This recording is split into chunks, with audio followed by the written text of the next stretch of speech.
Continuando aqui o nosso slide, aonde paramos.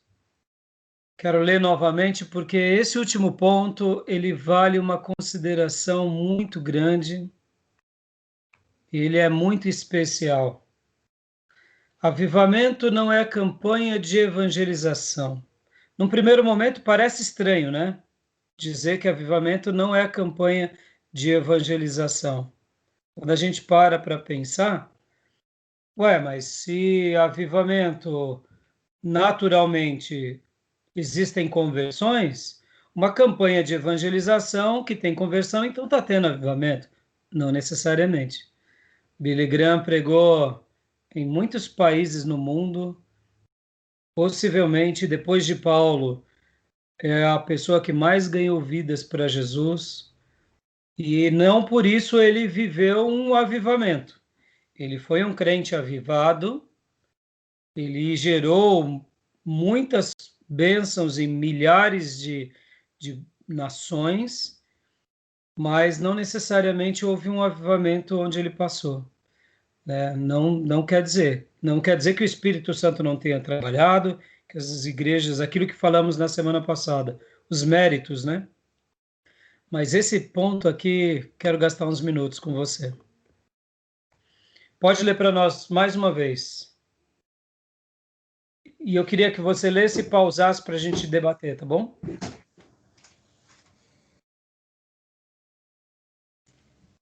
Vamos lá. Avivamento não é campanha de evangelização. Não podemos confundir avivamento com campanhas evangelísticas. Avivamento é para a igreja, pessoas que já têm vida. Evangelização é para o mundo, pessoas que estão mortas em delitos e pecados. É aí. Você só aviva alguém que um dia teve vida e não tem mais, né? Ou está fria, digamos assim. É necessário um novo despertar, né? E agora a gente vai entrar na parte das definições mais agradáveis. Porque qual era a definição do hebraico? E qual era a definição no grego?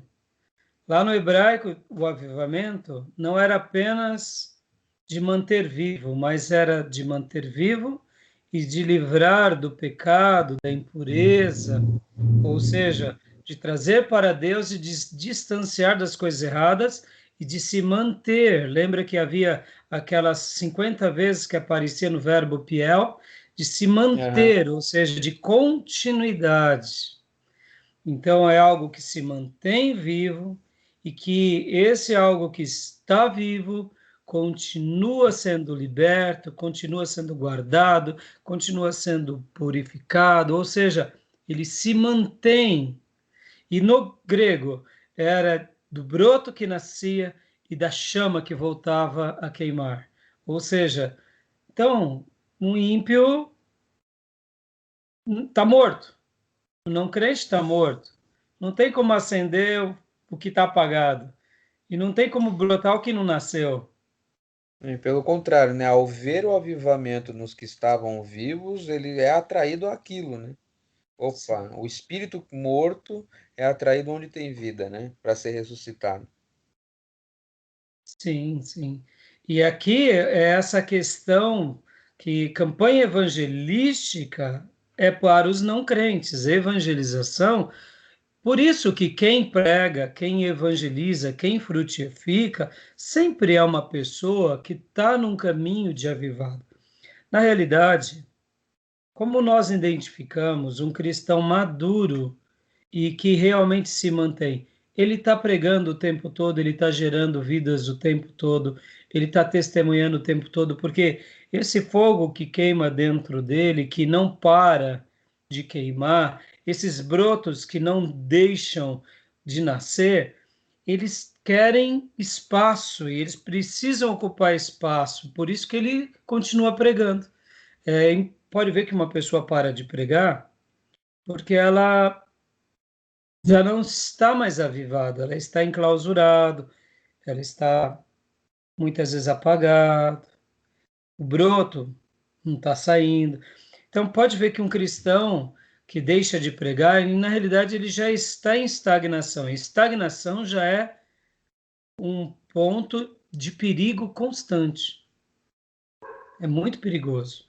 Por isso que uma máxima para a gente é aquela questão de sempre, a cada período, a gente se perguntar: quantas vidas eu preguei durante esse tempo?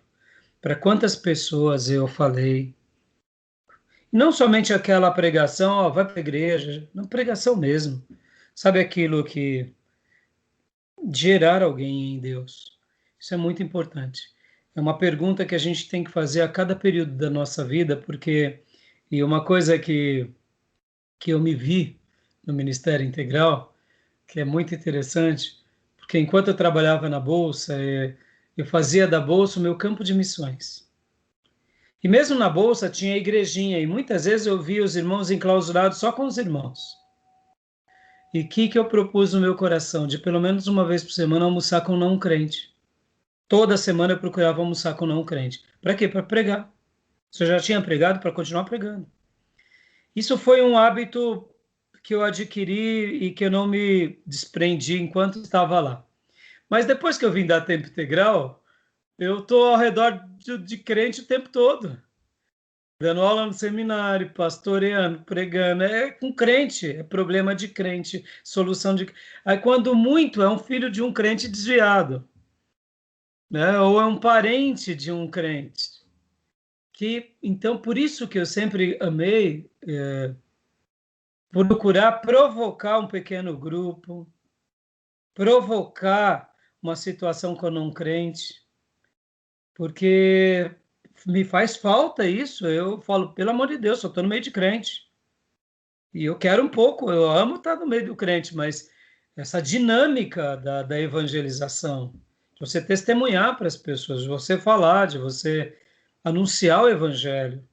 E, e eu resgatei um pouco isso quando eu comecei a correr. Porque eu falei, puxa, aqui tem muita gente que não teme a Deus. Vou começar a pregar. E aí comecei a pregar, fiz vários amigos, que eu tenho até hoje nos meus contatos, porque a gente tem que ter esse hábito. E depois, jogando tênis, isso só aumentou o meu network com os não crentes para pregar, porque eu sinto muita falta, muita falta. Orar por uma pessoa que não é da igreja, aconselhar alguém que não é da igreja, porque tem que produzir fruto, né? Então, o evangelismo é para o não salvo, o avivamento é para o salvo, ou seja, essa matéria só pode ser dada para crente, não para ímpio. Não tem sentido, né? Então é bem interessante. Continua lendo para nós, por favor.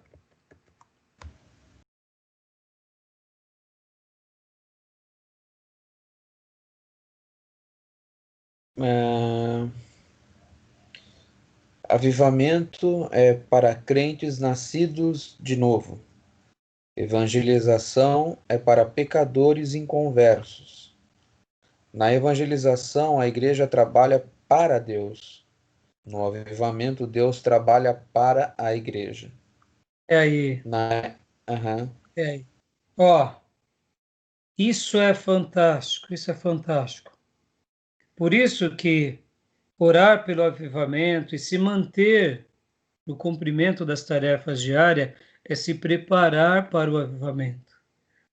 Porque enquanto nós trabalhamos para Deus, isso tem que ser, quando vem o agir de Deus, Deus trabalha para nós. É como se ele derramasse o vento poderoso dele e agora fosse içado, nossas velas já estando içadas, vem o vento poderoso e tudo fica mais fácil. Não porque foi fácil, não, mas agora ele trabalha para nós. Então é simples essa definição, mas ela é poderosa. Quando a gente começa a compreender um pouco essas diferenças, a nossa oração pelo avivamento se torna uma oração muito mais desejada. Porque discipular alguém é maravilhoso, mas ver Deus trabalhando na vida desses que a gente discipula é espetacular. Ver Deus usando a nossa vida e igreja é extraordinário. Ver as pessoas estarem em motivações corretas é fascinante. Hoje, enquanto tínhamos o nosso culto da União Feminina, eu fiz menção a uma frase que é: ministério que realmente tem significado para Deus é aquele que a gente existe para Deus.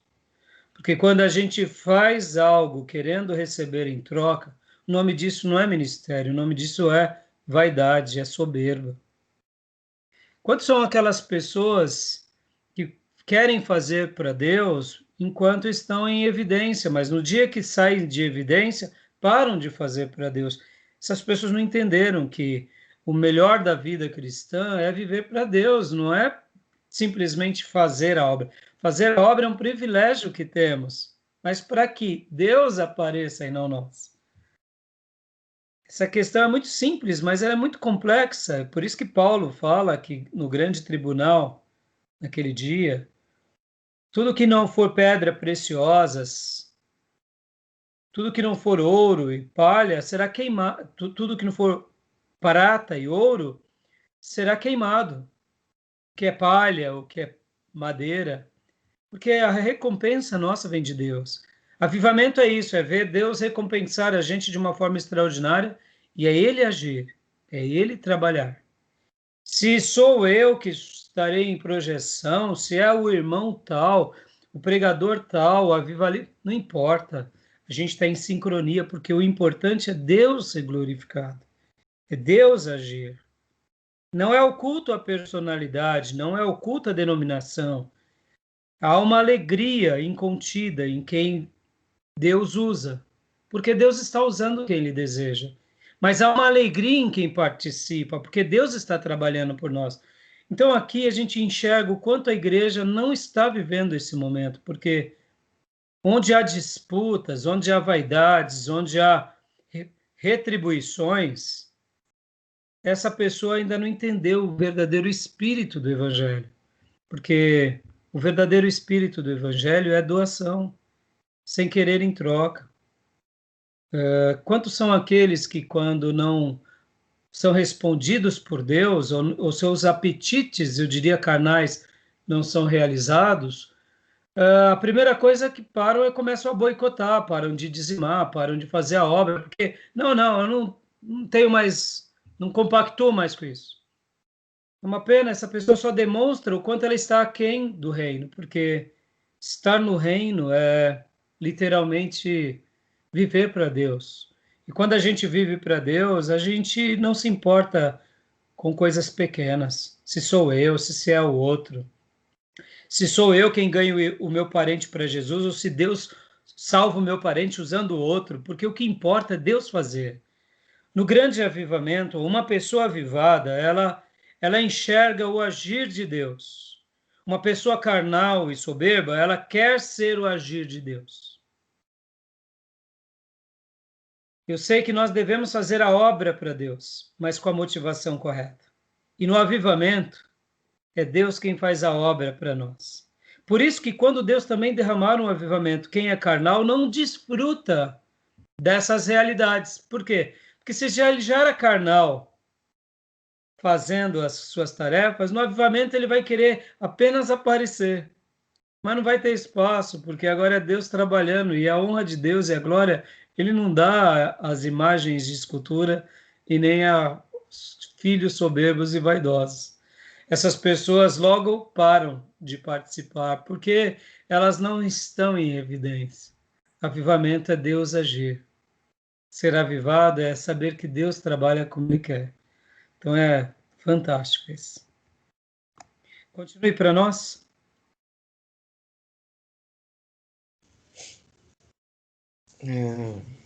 Na evangelização. Na evangelização, a igreja vai aos pecadores.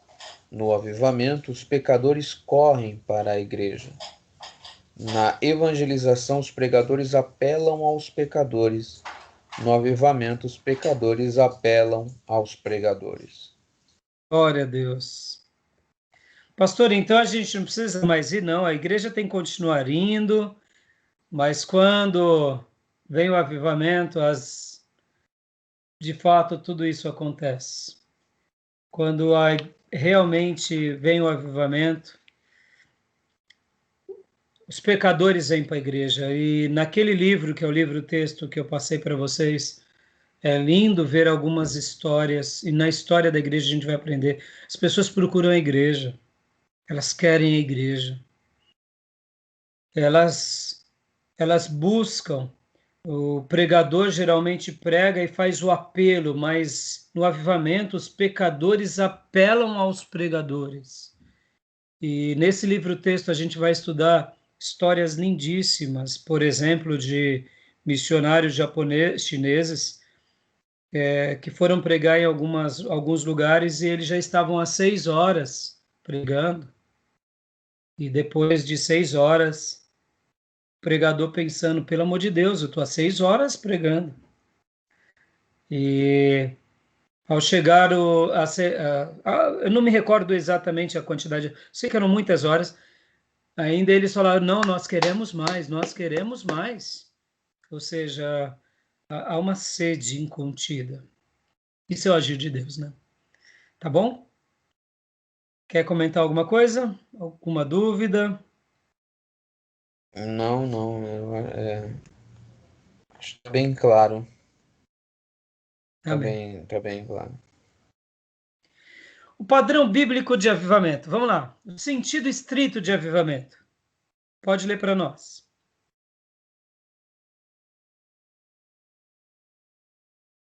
O sentido estrito de avivamento. Estritamente falando, avivamento é algo que acontece unicamente no meio do povo de Deus. O Espírito Santo renova, reaviva e desperta a igreja sonolenta. É revitalização onde já existe vida.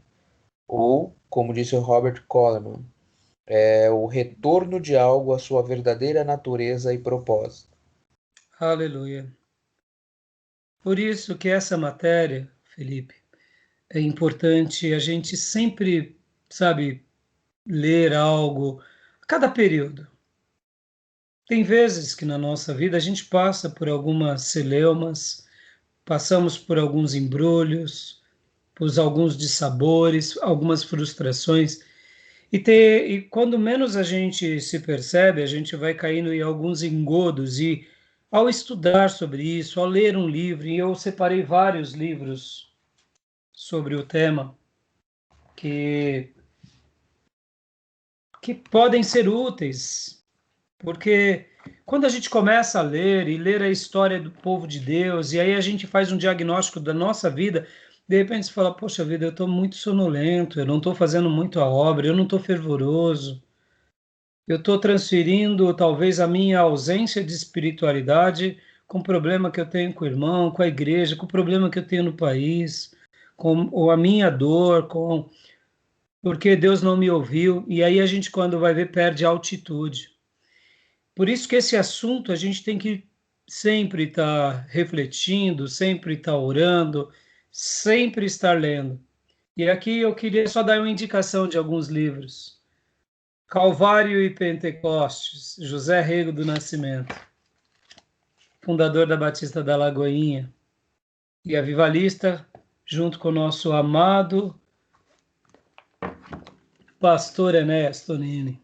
Biografia dele, tive a honra de, de viver um pouco próximo a ele e de ter uma experiência boa com esse amado pastor. Então, quando a gente vê a biografia dele, a gente fala, poxa vida, estou reclamando do quê? Um outro livro dele, Caminho para o Avivamento, também dele. Temos um clássico da CPAD, Heróis da Fé. Olha aí. Meu Deus, o que dizer desse livro? Tantos homens de Deus que é apresentado aqui depois da reforma, um pouquinho antes, Jerônimos Savonarola, aí vem Lutero, aí vem Jonathan Edwards e tantos outros homens de Deus Temos também livros como esse, por exemplo, Evangelismo por Fogo, que, querendo ou não, acende uma paixão pelos pecadores. Eu tenho um outro aqui, de Spurgeon, chamado... eu não sei onde ele está agora, mas para a gente ganhar almas. Eu tenho um livro também aqui que é da Feliri, que é um trabalho espanhol, que eles publicam livros, inclusive as institutas que eu tenho, foi, foi um pedido por e-mail há muitos anos atrás para a Feliri. Eu ganhei as institutas 1 e 2 de Calvino, e mais de 10 livros dessa instituição chamada Feliri, e é muito bom que aqui ele tem um livro que é o movimento carismático, fazendo uma abordagem crítica sobre o movimento carismático. Mas, é claro, como históricos, eles vão olhar mais para o lado negativo. Mas é importante a gente conhecer também, porque muitas vezes a gente precisa saber do lado exagerado. Então, fica aqui algumas dicas, porque esse reaquecer o coração tem que ser algo sempre forte na nossa vida. Senão a gente perde uma das partes melhores. Se fogo, até porque tudo que fazemos, nós não fazemos para nós, nós fazemos para Deus. É tão tola a ideia de que eu trabalho para alguém, de que eu trabalho para uma igreja. Sim, nós trabalhamos debaixo de um pastorado, debaixo de uma igreja. Mas, na essência, tanto o pastorado quanto a igreja estão somente a serviços de Deus. Por isso, Deus merece o nosso melhor calor, nosso melhor zelo e nosso melhor fervor. Então, essa frase sobre o retorno a algo, a sua verdadeira natureza e propósito, resgata muito esse senso de despertar do sono, despertar da morosidade, e o Espírito Santo, ele sempre vai querer isso de nós. Por isso que é um diagnóstico muito pessoal, muito íntimo. Tá bom? Alguma coisa? Não, não. Eu acho que acho que tem livro aí que eu já cheguei a ler, não lembro. São muito bons. Eu acho que esse tema não deve ser um tema só ensinado aqui na sala de aula do seminário, mas eu acho um tema muito relevante para a gente trazer para a escola bíblica e para os irmãos. Eu acho que para trazê-los não só o interesse pelo avivamento, mas o interesse por tudo, né? Acho que gerar esse despertar nos irmãos. Eu acho que é um tema interessante para a gente trazer para a escola bíblica nesses momentos que a gente vive. Sim, sim. Há 4 anos atrás, quando eu dei esse módulo, acho não, ou melhor, 5 anos, né? Porque já estamos no 8º ano do nosso seminário. Eu dei essa matéria em escola bíblica. Ficamos 6 meses estudando. Mas é um assunto para cada período voltar também. A cada 5 anos, a cada 10 anos, não importa. Porque é muito relevante, é muito importante. Vamos lá, continuar. Sentido estrito de avivamento. Pode ler. Comentando um pouco mais sobre o sentido estrito de avivamento, diz o Dr. Martin Lloyd-Jones. É uma experiência na vida da igreja quando o Espírito Santo realiza uma obra incomum. Ele a realiza, primeiramente, entre os membros da igreja. É um reviver dos crentes. Não se pode reviver algo que nunca teve Você vida. acredita, filho? Só um minuto, desculpa. Puxa vida, viu? Que pena. Não gravei. Esquecemos. Eu não, nem reparei que não estava gravando. Ai, que pena. Ufa, pena, viu? Tu queria usar esse material como divulgação. Só um segundinho. Perdemos 24 minutos. Não parece que não, mas é um comentário tão rico, né? Não, tá gravando Sim. sim, filho. Tá, não tá? Tá. Tá lá, 25 minutos. Ah, Tá gravando. tá sim. Uf, deu um, deu um friozinho na barriga. Que Vamos isso lá. tem que ser passado, né, para muita gente. É, longe de vaidade, longe de qualquer coisa, mas é como, como, uma centelha de esperança, né? As pessoas aprenderem sobre isso, orarem por isso, gastarem tempo, se autoavaliarem, né? E o meu desejo nessa fase, mesmo na pandemia, é fazer com que muitos sejam despertados ao estudo, para que voltem à Bíblia, para que sejam avivados de novo. Porque esse momento está sendo um momento de muita dor, de muita crise, né? Muita gente, não é o caso dos membros da nossa igreja, porque a grande maioria a gente tem um conhecimento bem amplo, mas tem muita gente que está vivendo agora uma fé, eu diria, com pura frustração, porque Deus me abandonou, Deus matou meu parente, Deus se esqueceu de mim, eu estou desempregado, onde está Deus? Porque ouviram um evangelho errado. Então, essa é uma matéria que traz a pessoa à Bíblia, que leva ela a buscar a Deus com o coração. Então, por isso que eu não queria perder essa gravação. Graças a Deus que está aí. Tá, joia? Então, vamos voltar. Vamos voltar aqui. Comentando. Comentando um pouco mais sobre o sentido estrito de avivamento, diz o Dr. Martin Lloyd Jones. É uma experiência na vida da igreja quando o Espírito Santo realiza uma obra em comum. Ele a realiza primeiramente entre os membros da igreja. É um reviver dos crentes. Não se pode reviver algo que nunca teve vida.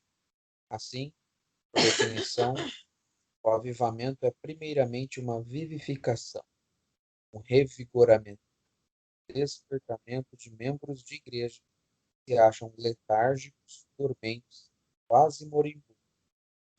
Quase moribundos é boa, né? É porque a nossa vida é assim, a gente se acomoda, né? Se falarmos que não, é mentira. Todos nós, indiferente do se é um membro, ou se é um obreiro, ou se é um líder ou um pastor, se ele não tiver esse santo zelo na sua alma, de ter um coração voltado, uma motivação correta, ele acomoda, né? Então, realmente, essas frases, e outro livro que eu poderia citar para vocês, para você, é um livro chamado O Avivamento do Dr. Martin Lloyd Jones, que algum abençoado pegou emprestado e não me devolveu, por isso que eu não mostrei aqui. Eu procurei na minha biblioteca esses dias e não achei. Oh, meu Deus, eu empresto para alguns abençoados, eles tomam posse. Que o Senhor dê uma santa inquietação quando eles pegarem o livro. Esse é do pastor, porque numa hora dessa faz falta, né?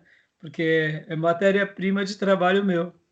Eu sei que alguém está sendo abençoado, mas pode ser abençoado e devolver. Ou se não, compra outro e me dá, né? Me dá o meu. E, mas é essa frase do doutor pastor Martin Lloyd Jones é algo incomum.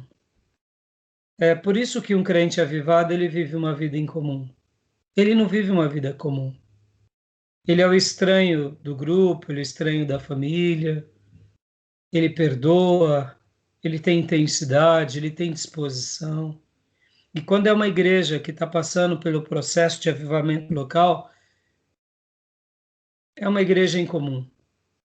E é isso que a gente tem que pedir para que Deus faça de mim, de nós, da nossa igreja, dos nossos grupos, isso. Porque a letargia, a vida religiosa apática, vai roubando essa melhor parte.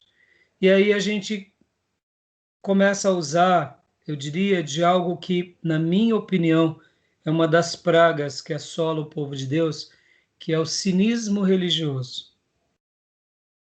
Eu faço o meu papel do meu jeito, eu vou para a igreja do meu jeito, pastor que se vire, porque é eu e Deus. E se alguém me cobrar, eu me saio por cima, porque ninguém manda em mim. E aí perde-se um pouco da essência, porque Porque, na realidade, o avivamento, ele não é uma coisa única, ele é nossa. Viver avivado não é para mim. Ser um ministro não é para si. Servir a obra não é culto ao ego, é ser bênção a alguém. Por isso que uma vida religiosa cínica é uma praga. Por quê? Porque ela vai te levar ao que o Dr. Martin Lloyd Jones citou. A gente começa então a viver o quê? Uma vida letárgica, dormente e quase que moribunda. Porque, afinal de contas, o que importa é o que eu quero e Deus que não me peça muita coisa, porque senão eu paro de ir para a igreja, né? Então, assim, quem está perdendo é a própria pessoa. Mas quem ganha também é a própria pessoa quando ela entende que Deus tem uma obra e que essa obra transcende placas, pessoas, transcende a nossa retribuição. Por exemplo, né? É natural que nunca teremos todas as retribuições que almejamos. Nunca. Porque, de fato, nós temos expectativas nossas e Deus tem expectativas divinas. Mas quando eu sou um cristão que busca avivamento, eu falo, não, não importa o que eu quero. Quantas são as frustrações que temos e que teremos? Isso é questão de maturidade. Como que vivemos com a frustração? Aceitamos, mudamos o que podemos e aceitamos as que não podemos. Isso não é derrota, isso é humildade. Eu vou citar apenas um servo de Deus que, para mim, ele foi um grande avivado e teve momentos de avivamento na sua história, na minha concepção, que é Moisés. Quantas foram as frustrações dele por causa do povo? Mas ele entendeu que tudo aquilo fazia parte da vida dele. E ele aceitou. E ele se entregou. Ele não ficava enclausurado por causa do povo, ele cumpria o seu papel com o povo. E ele era bênção ao povo. Só num dado momento ele errou, que foi quando ele fere e fala demasiadamente a rocha. Todo o demais, por isso que a Bíblia chama ele de um dos homens mais mansos, porque, de fato, é incomparável. Foi aviltado pelos seus, foi aviltado por Faraó, foi aviltado pelo seu colegiado de sacerdotes, seus próprios parentes, foi traído, teve rebeliões quase que a perder de vista, mas ele sempre intercedendo. Deus o prova, dizendo, eu vou começar uma nova história com você e com a sua família. Ele diz, não, Senhor, não faça isso. Ou seja, um homem magnífico, coração avivado, que viveu avivamentos poderosos, mas o povo não se manteve durante os 40 anos no mesmo patamar dele. Na minha concepção, Moisés, com as 10 pragas, foi o grande apogeu do avivamento. Porque ali a Bíblia fala que muitos egípcios se convertem. E aí eles vão e saem do Egito de forma triunfal. E ali começam toda aquela trajetória, depois passam pelo Mar Vermelho, ou seja, foram fáceis na minha concepção, foram, mas talvez não tão plena, porque nem toda a comunidade se envolveu. Mas eram altos e baixos, períodos mais altos, períodos mais baixos. Era um avivamento pleno e total em todos? Não, não era em todos, era num grupo. Dá para classificar como um avivamento? Sim e não. Vai ter aqueles que vão dizer que não e vai ter aqueles que vão dizer que sim. Eu confesso que é difícil distinguir e no seu trabalho já não vale citar, tanto o seu quanto os outros alunos, Moisés, tá bom? Eu já estou dando a letra. Moisés não dá para a gente dizer que não foi, mas também não dá para dizer que foi totalmente, porque o povo não se entregou. Pode ver que dos espias, 10 eram carnais, 2 não. Então, pode ver que os altos e baixos é muito frequente na vida deles. Os sacerdotes também, os próprios filhos de Arão, Nabade e Abiú, né? Eles também, quer dizer, tinha muita gente. Depois, quando vem Balaão com as setas, depois na cilada com as mulheres, o povo não vivia uma vida de avivado. Era um grupo só. Mas ao mesmo tempo não dá para negar, porque era uma coisa muito forte. Então, assim, o que eu quero dizer com isso? Moisés é esse exemplo que vive intensamente para Deus, diferente do povo. E detalhe, ele se posiciona corretamente com qualquer um, não importando se é a irmã, o irmão, se é os príncipes, ele tem uma postura ativa, ele se posiciona, ele não pratica o cinismo.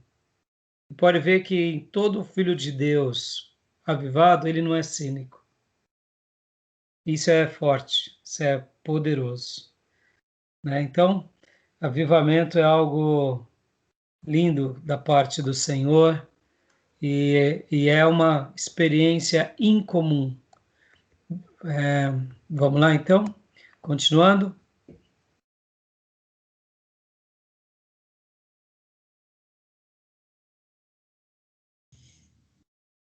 Quando há esse impacto da obra do Espírito de Deus na vida da igreja, os resultados imediatos do avivamento são sentidos no povo de Deus. Senso inequívoco da presença de Deus, oração fervorosa e louvor sincero, convicção de pecado na vida das pessoas, desejo profundo de santidade, de vida e aumento perceptível no desejo de pregação do Evangelho. Em outras palavras, a igreja amortecida e tristemente doente é a primeira a ser beneficiada pelo avivamento. Olha só que palavras lindas. Há um senso da presença de Deus em tudo, na igreja e fora. A oração se torna algo comum, o louvor é espontâneo. O pastor não precisa ficar apontando pecados. As próprias pessoas confessam docemente. Há um desejo pela santidade, há um desejo pela pregação do evangelho. Então, olha que fantástico. Eu estava ouvindo esses dias uma missionária pregar e ela citava uma frase que estava de slogan da sua mensagem, que a igreja cresceu como o mar, mas na profundidade de um riacho. O que ela queria dizer nessa fala era uma frase que a igreja cresceu, é inegável, espalhou-se pelo território. Mas que tipo de igreja? Que forma de igreja? Tão rasa. E os sinais do avivamento é algo poderoso. Eu me lembro de, enquanto eu aconselhava algumas ovelhas e corrigia em alguns apontamentos, uma ovelha, a certa ocasião, me disse assim: mas o senhor não me contou sobre isso.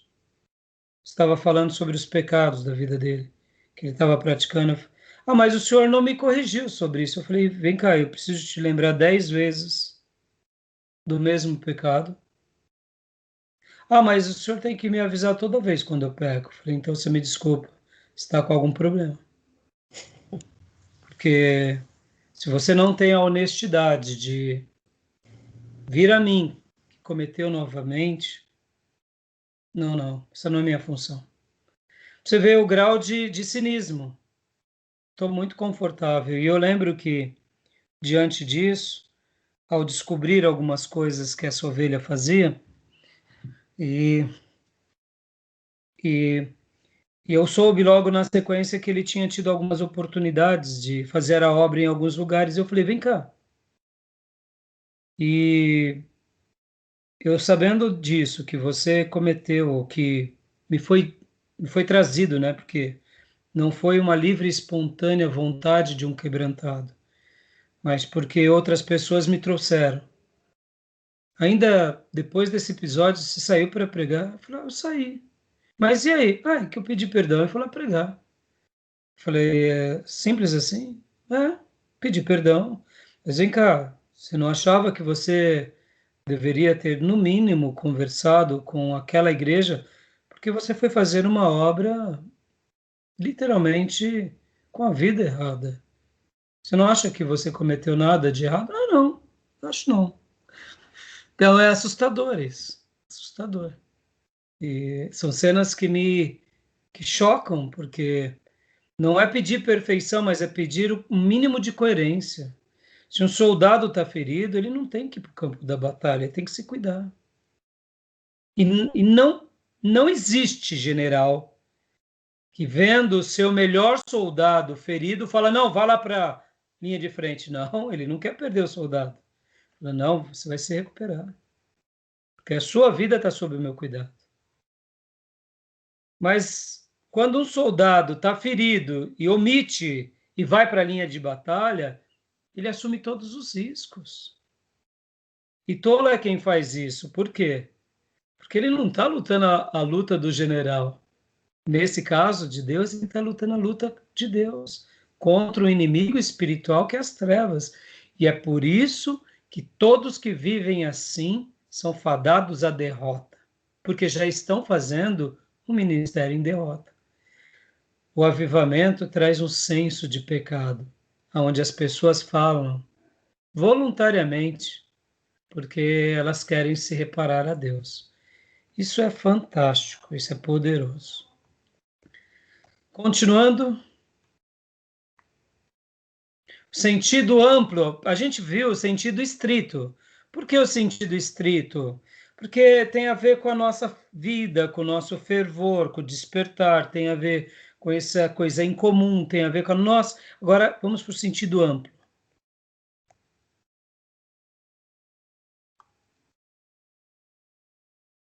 Sentido amplo do avivamento.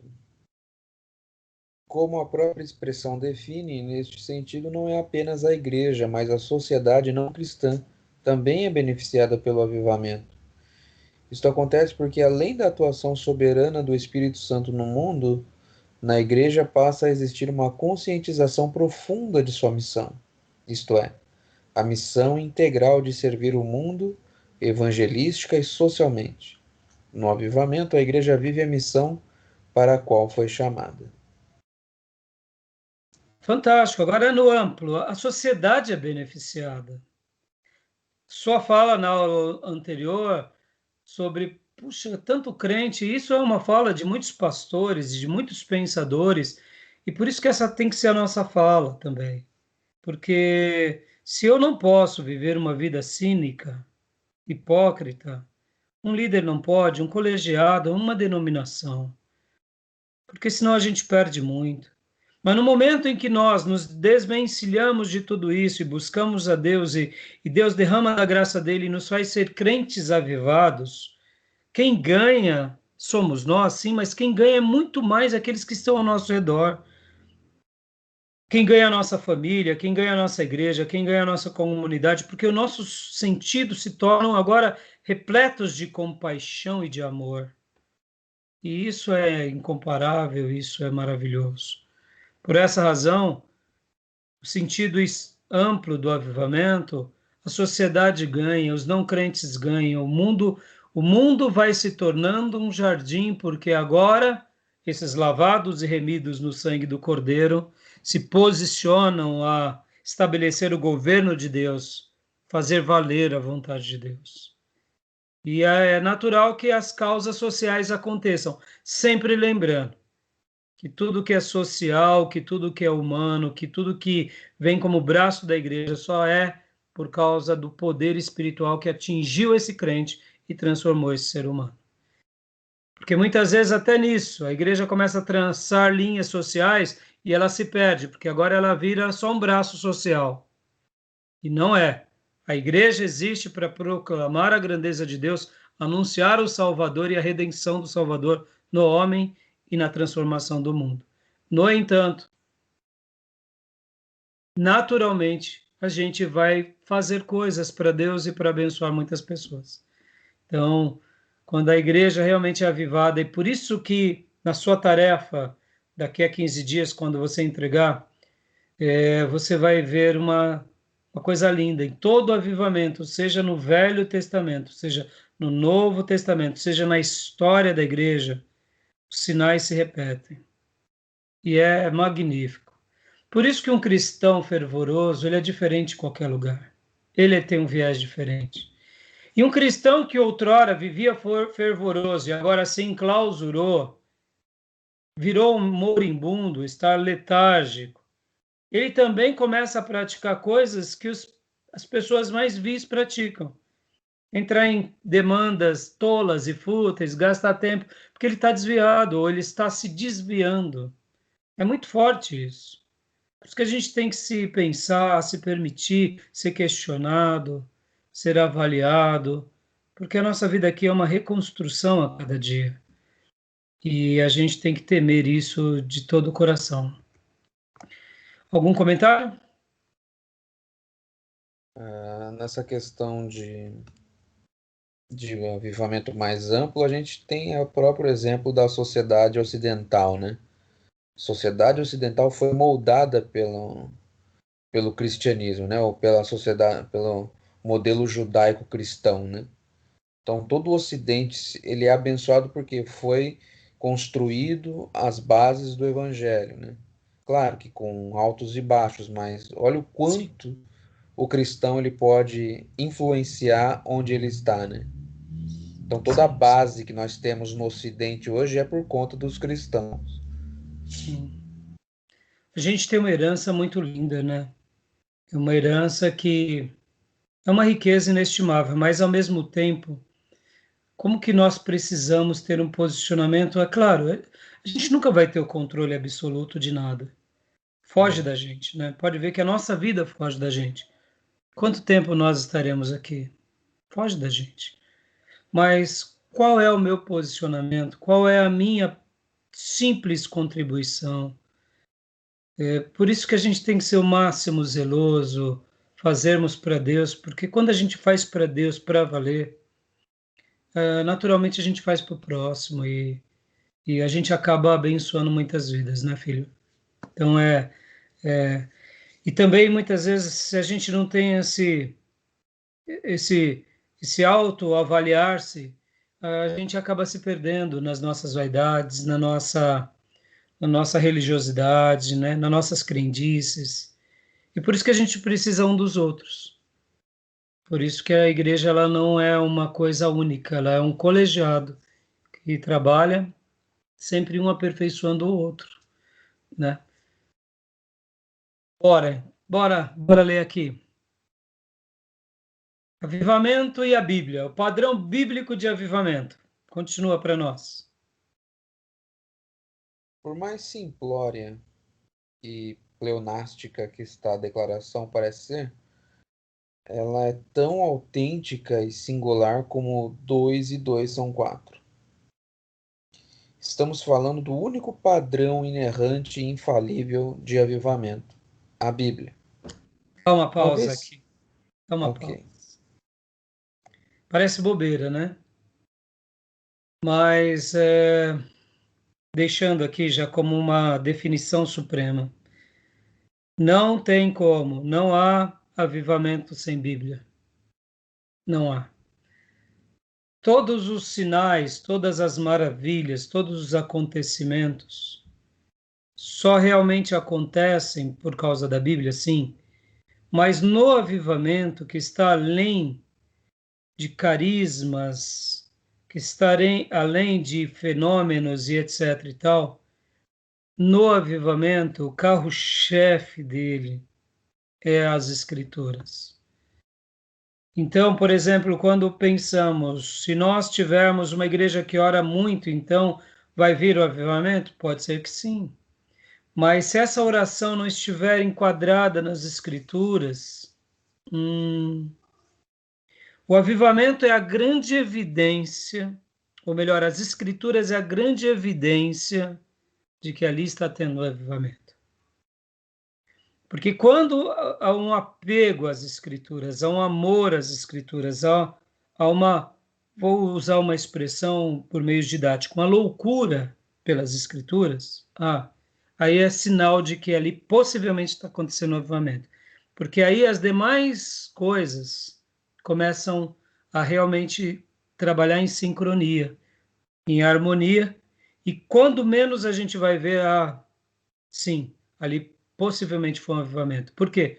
Porque é como se o estopim de tudo isso fosse as Escrituras. Por... Então, qual é o grande sinal de que há um avivamento? Um amor incomparável apaixonado pelas Escrituras. Esse é o ponto alto.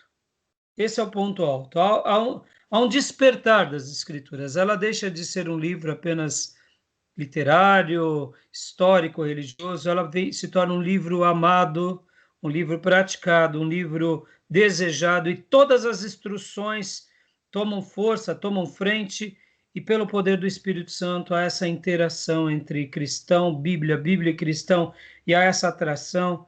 E esse é o grande marco de que, sim, ali está tendo avivamento. Isso vai ser um padrão em toda a história do Velho Testamento, do Novo Testamento e da história da igreja. Eu ouso dizer que até antes dos patriarcas, com os dois grandes avivamentos que esteve no Gênesis antes de Abraão, que na minha concepção eu diria, o avivamento de Sete e o avivamento com Noé, se a gente pudesse colocar assim. Com Sete, a Bíblia fala que ele começou a invocar o Senhor e houve algumas coisas. Possivelmente ele começou a trazer à tona as palavras sagradas que o seu pai, Adão, e a sua mãe Eva traziam de Deus. Ele houve um resgate. E ali, com Sete, há um novo enfervecer. Quem sabe Enoque é fruto disso. E depois com Noé, que luta contra toda uma geração, mesmo que não foi um avivamento propriamente dito, mas esse homem foi muito avivado. Teve coragem de peitar todo mundo que existia e fazer o que fez, se tornar o que se tornou. Então, assim, todos eles, até pode ver que Noé fez o que fez pela palavra de Deus. O amor àquela palavra, crendo que choveria, crendo que viria água, crendo que os bichos entrariam na água, ou seja, ele creu só na palavra, o amor à palavra incontido. Enquanto todos falavam que ele era lunático, ele creu na palavra, que era até então oral, mas ele creu. Ou seja, em todo avivamento há uma redescoberta, há uma paixão, há uma grandeza pelas Escrituras. Então, parece um pleonasmo, como a gente viu aqui. O padrão bíblico de avivamento é a Bíblia. É estranho, né? Mas não é estranho. A Bíblia é a razão. E aí, leia o segundo tópico para nós, filho. Uma vez que a Bíblia é a nossa única regra de fé e prática, é ela e somente ela que nos pode dar a direção certa deste assunto. A relação entre a Bíblia e o avivamento é tão intrínseca que é impossível um avivamento de verdade sem que a Bíblia faça parte dele. Exatamente. Eu me lembro que um dia um amigo disse assim: o culto foi tão abençoado, pastor, na minha igreja, que não teve nem palavra. E aí como que é? Não, só foi louvor. Aí eu fiquei tão assustado, porque eu falei, filho, tudo bem, pode ter sido um momento maravilhoso, mas eu não falei para ele por respeito naquela ocasião, era um diálogo entre eu, e depois eu até falei em uma outra ocasião. Você vê, todos os sinais que aconteçam, que não está na palavra, não estou dizendo que não pode ser Deus, mas não são, não passam pelo crivo, porque a palavra tem que ser esse carro-chefe que conduz tudo, para que tenha começo, continuidade e fim. Eu vou passar o slide aqui até o final agora, porque eu queria poder tentar concluir com o irmão, porque deixa eu ver quantos faltam. Faltam alguns ainda, e aí a gente faz as últimas considerações para dar a nossa hora, tá bom? Mas até aí tá tranquilo? Sossegado. Continua lendo para nós. Além disso, numa época de tantos extremos como este em que vivemos, é fundamental o equilíbrio que só a Bíblia oferece. Sabemos que hoje existem desde aqueles que veem toda e qualquer manifestação entusiástica como avivamento até aqueles que negam a sua existência, ou, quando muito, acham que avivamento é a mais nova onda do momento, uma coqueluche moderna, uma inovação humana sem respaldo bíblico. É necessário mais do que nunca Aqui, esses botãozinhos ficam na frente aqui. Tá Tá bom. escrito o quê, pastor? Que nunca reconhece. Aham. A Recorrermos lei à e ao lei. testemunho. Isso. Ou seja, é importante voltarmos às Escrituras, né? Aqui fica claro uma coisa muito importante, que é o seguinte: por essa razão, sempre na história do povo de Deus, o inimigo ele sempre vai querer anular a voz de Deus. Pode ver que foi assim a razão da queda. Adão e Eva viviam no Éden. Quer um avivamento maior que esse? Deus ao vivo e a cores, tendo relacionamento. Qual foi a grande proposta das trevas? Anular a palavra de Deus. Foi assim mesmo que Deus disse? Ou seja, levou à dúvida. Toda a história da humanidade, depois da queda, o inimigo sempre tentando anular a voz de Deus, sempre tentando negar a voz de Deus. Quando vem a revelação da voz de Deus escrita, é a mesma coisa. Pode ver que essa é a história, e por essa razão que a teologia liberal, tentando anular a voz de Deus, o raciocínio humano, tentando anular a voz de Deus, sempre vai tentar neutralizar aquilo que é eterno, porque o diabo sabe que quando um cristão se aproxima do livro sagrado, ele se aproxima do próprio Deus. Aquilo que de mais próximo temos de Deus na Terra são duas coisas. É o ser humano, porque temos a imagem e semelhança de Deus, e as escrituras sagradas. De tudo demais que existe, não tem, eu diria, o DNA divino. Tem o poder divino, mas sobre nós está a imagem e a semelhança de Deus. E na Bíblia está o sopro de Deus. Pode ver que no mundo, no planeta, houve o que? A palavra criadora de Deus. No universo, houve a palavra criadora. Mas na minha concepção, somente essas únicas duas coisas têm o Espírito Santo de Deus. E é por isso que quando esse Espírito que está na palavra, ele acha morada numa alma, há uma explosão de bênção. E é por essa razão que o diabo tenta neutralizar. E é por isso que o diabo tenta arrancar a igreja da palavra. Ou tenta, quando não consegue arrancar, tenta acrescentar novos dogmas, novos credos, novas modas. E por isso que o avivamento tem tudo a ver com a palavra, e a palavra tem tudo a ver com o avivamento, e não tem como elas deixarem de existir em si. Tá bom? Quer comentar alguma coisa, filhote?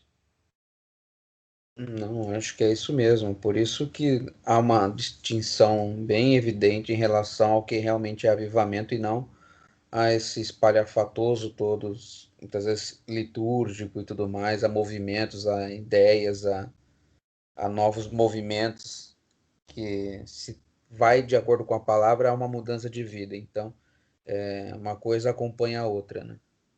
Não adianta nada eu ter Ótimo. um culto litúrgico maravilhoso, cheio de luzes, cheio de pompa, cheio de músicas bonitas, emotivas, se minha vida não está sendo mudada, se os meus frutos não estão sendo evidentes aonde quer que eu vá. Então, eu apenas me torno um religioso e não uma pessoa do caminho, né? Exatamente. Eu vou dar pausa aqui, mas a gente continua agora, logo depois, já reativo, só para a gente não passar de uma hora de gravação, tá bom? Só um segundinho.